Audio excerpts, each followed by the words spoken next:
વિષય છે અને માલધારી સમાજના એક આગેવાન તરીકે આજે સમગ્ર સાબરમતીના દરેક ભાઈઓ ભેગા થયા, દરેક સમાજના ભાઈઓ અહીં મળ્યા છે અને કોઈ નારાજગી તો કઈ જ નહીં.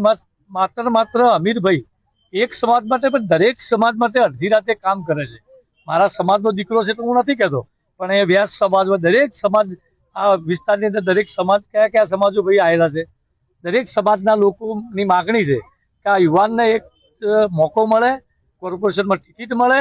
કાલે ટિકિટો જાહેર થવાની છે, તો મારી માલધારી તરીકે બી અમારા સમાજમાં બી એનું ખૂબ મહત્વ છે અને અને સાબરમતી વોર્ડની અંદર આ વ્યક્તિને ટિકિટ મળે, સમગ્ર સમાજની સેવા કરી શકે એવી એક માલધારીના દીકરા તરીકે અમે એવી શુભેચ્છા પાઠવીએ છીએ.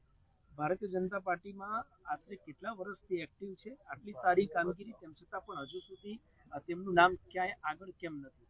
આપને શું લાગે છે? નહીં, એવી કોઈ નારાજગી નથી. એ છેલ્લા ક્વેશ્ચન 15 વર્ષથી કામ કરે છે અને હજુ ખૂબ